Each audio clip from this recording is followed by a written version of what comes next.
नमस्कार, मैं हूं आफरीन और आप देख रहे हैं द इंडियन टाइम। देखिए, अभी हम इस वक्त मेरी मौजूदगी है भाजपा कार्यालय में और यहाँ पर जन जागरण का एक अभियान चलाया गया है, जिसमें यहाँ पे दिलीप जायसवाल जी भी मौजूद रहे और शहनवाज हुसैन भी मौजूद रहे और हमारे साथ में बीजेपी के ही नेता एक हमारे साथ में जागरण अभियान जो चलाया जा रहा है। तो इसके बेसिकली मायने क्या है? विपक्ष है से इसमें भरमाया जा रहा है कि धर्म से जोड़ के देखा जा रहा है। ये मुसलमानों का नहीं मस्जिद, नहीं कब्रिस्तान, नहीं मदरसा, ये सब इसमें नहीं है। ये धर्म से जुड़ा हुआ नहीं जाता। ये वक्फ बिल है वो गरीबों को फ़ायदा पहुंचाने के लिए, जो आज तक को फ़ायदा नहीं पहुंच पाया है। जो गरीब हो, पसमानदा समाज में अनेकों जाति से आते हैं। धोबी है, कलाल है, मंसूरी है, हरखोर है, चूड़ीहार है, अनेकों जातियाँ हैं।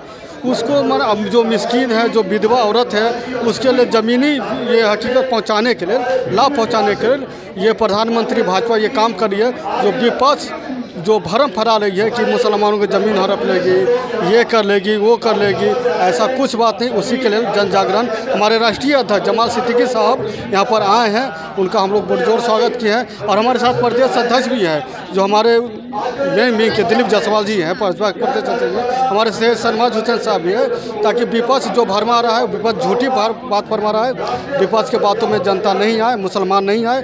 इतना दिन हमेशा की तरह इस बार मुसलमान विपक्ष के बात में नहीं रहने वाली है, वो जागरूक होने वाली है। चलिए, एक सवाल मेरा और रहेगा कि ये तो हम लोग जब से वक्फ बिल जो पास हुआ है तब से जो भी वक्फ की जो ज़मीन है, ठीक है, उस पर मुसलमानों को बेनिफिट मिलेगा, ठीक है। तो आप ये बताइए कि मुसलमानों को बेनिफिट मिलेगा तो किस बेस पे बेनिफिट मिलेगा? 24 तारीख को प्रधानमंत्री बिहार आ रहे हैं। किन किन चीज़ों पर आपका फोकस रहेगा? बाप की ज़मीन पे भाजपा प्रदेश अध्यक्ष और जो उप मुख्यमंत्री बिहार सम्राट चौधरी मानी हम लोग का नेता हैं, 17 तारीख को विद्यापति भवन में एक कार्यक्रम पसमानदा शुक्रिया मोदी जी रखे हैं। वहाँ पे उन्होंने ऐलान किए हैं कि जो बाप की ज़मीन है, उस बाप की ज़मीन पे हॉस्पिटल बनेंगी, मरकज़ें बनेगी, जो मुसलमान बच्चे लोग शिक्षा कंप्यूटर से भी जुड़ सके, और वहाँ पे शिक्षा केंद्र भी बने, जो स्कूलें हो, यूनिवर्सिटी वगैरह हो।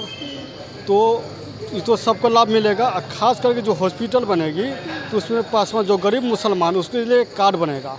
एक कार्ड बनेगा, वो कार्ड लेकर ही जाएंगे जो गरीब मुसलमान, उसको फ्री इलाज। ये सारे बेनिफिट जो आप बता रहे हैं, ये तो आयुष्मान का जो अभियान जो चल रहा है, तो वो सारी चीज़ों में भी मिल रहा है। बिल्कुल। तो फिर ये बेसिकली ये क्यों बोला जा रहा है कि मुसलमानों के लिए, मतलब जो भी वक्फ की जो ज़मीन है उस पर ये सारी चीज़ें बनाई जाएंगी? जो विपक्ष जो बात भरमा रही है मुसलमानों के बीच, वो तो सरकार, इसमें बिहार सरकार और केंद्र सरकार ने जो बाप की ज़मीन पे अभी तक हॉस्पिटल नहीं बना है, एजुकेशन सेंटर नहीं बना है। तो इस माध्यम से जो भी गरीब गुरबा है, मानिए ठीक है, वो तो 70 प्लस है, मतलब कि आयुष्मान कार्ड है, जिसको राशन कार्ड में नाम है, इसमें राशन कार्ड में भी नाम नहीं रहेगा। जो 0 से लेके 60, 70, 100 उम्र बरस के जो भी लोग हैं, इस सभी का जो गरीब गुरबा है, वो बाप के कार्ड बनेगा, वो गरीब गुरबा को उसमें फ्री इलाज होगी। उसमें क्या मतलब हिंदू समाज के लोग नहीं रहेंगे, ऐसा भी कुछ रहेगा?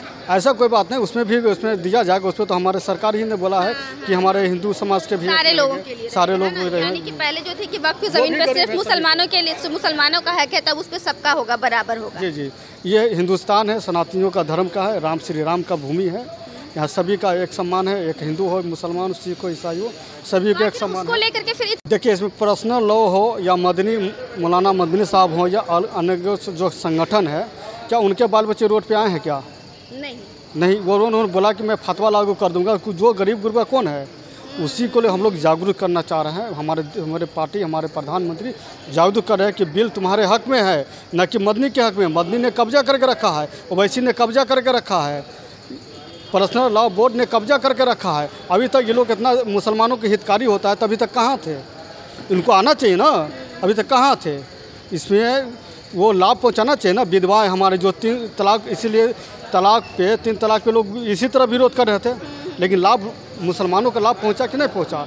मुसलमान औरत के लाभ पहुंचे कि ना? अभी बहुत खुश है सभी मुसलमान। खास करके अभी हम लोग के एनडीए का वोट, जो मोदी भाईजान, जो हमारे महिलाएं बोलती है, इसी बेस पे बोलती है। 370 हटा, बोला कि ये हो जाए, क्या? अभी देखिए कितना विकास है। विकास तो अभी विकास का कोई जवाब नहीं है। कश्मीर में, लद्दाख में बहुत अच्छा विकास है। तो विपक्ष का हल्ला करना है, वो कौवे हैं, कौ करते रहते हैं। काले पट्टी भी लोगों को बनवा लेते हैं, कुछ भी अपना कौ कर लेते हैं। इलेक्शन आ रहा है, इसको लेकर के आपको ऐसा नहीं लगता है कि उस पर कोई फ़र्क पड़ेगा? फर्क पड़ेगा महागठबंधन पे। अच्छा।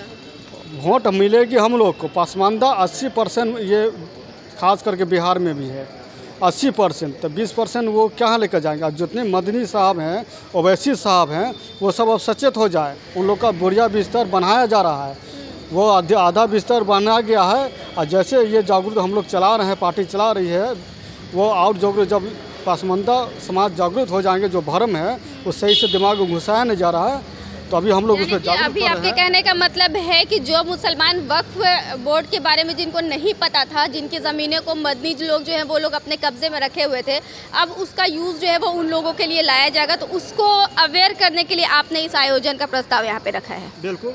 और ये सारे ज़िले में, बिहार के सारे ज़िले में, हमारे पूरे देश में ही चल रहा है। हमारे राष्ट्रीय अध्यक्ष जमाल सिद्दीकी साहब, उनको हमारे मेन विंग के राष्ट्रीय अध्यक्ष, भाजपा राष्ट्रीय अध्यक्ष JP नड्डा जी ने उनका आह्वान है कि पूरे भारत में घूमिए।